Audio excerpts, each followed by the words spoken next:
Bonjour Gilles, alors les influenceurs et les candidats de télé-réalité installés à Dubaï sont désormais dans le collimateur du fisc français. Bonjour Rudy et bonjour à tous. En effet, on le sait, les reportages sont très nombreux à ce sujet. Dubaï reste un paradis fiscal pour les influenceurs français, puisqu'il n'existe ni impôt sur le revenu ni sur les sociétés. Un argument qui pèse lourd évidemment dans la balance. Des candidats de télé-réalité aux manias des réseaux sociaux, comme les youtubeurs, on ne compte plus le nombre de personnalités à avoir franchi le pas. Mais après de longues années d'impunité, l'administration fiscale française semble désormais décider à mettre le nez dans les actifs et le patrimoine de ces stars 2.0. Les autorités allemandes, notamment, ont récemment partagé le contenu d'un CD-ROM envoyé anonymement au fisc français. L'exploitation de la liste allemande permettra de vérifier si des résidents français ont omis de déclarer leurs revenus auprès de l'administration fiscale française, mais Bercy pourra également vérifier s'ils se sont acquittés par exemple de l'exit tax, la taxe qui frappe les plus-values latentes réalisées par des entrepreneurs, notamment des influenceurs qui partent vivre à l'étranger, en dehors de l'Europe, et qui a vocation de dissuader les entrepreneurs de délocaliser leur activité.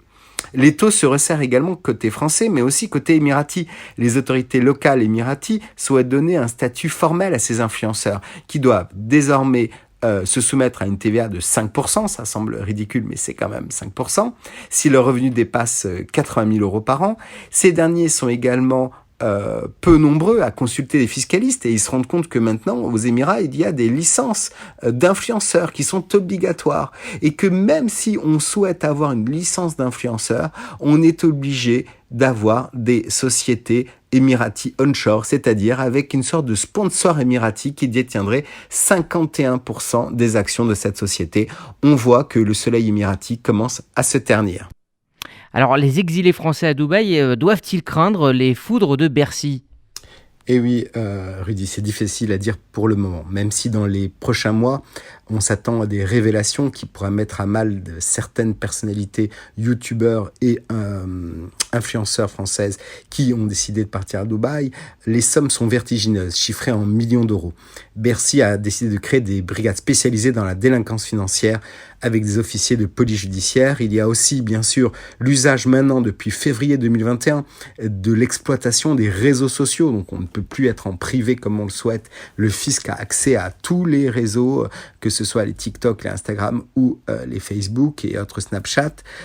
Et pour 3 ans seulement, cette autorisation d'exploitation des données publiques des contribuables sur les réseaux sociaux permet souvent de pouvoir reconstituer la réalité de leur présence sur le sol émirati ou pas, et sur leurs revenus et patrimoine.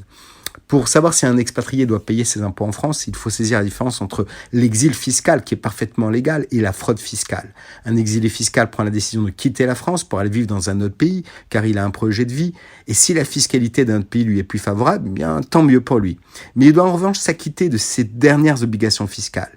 Et le cas échéant, il peut rester un contribuable français s'il a toujours des revenus de source française durant son expatriation. Et c'est là où le bas blesse et où la plupart des influenceurs et youtubeurs n'ont pas été ou peu conseillés par des fiscalistes qui connaissent bien la fiscalité émirati et la fiscalité française.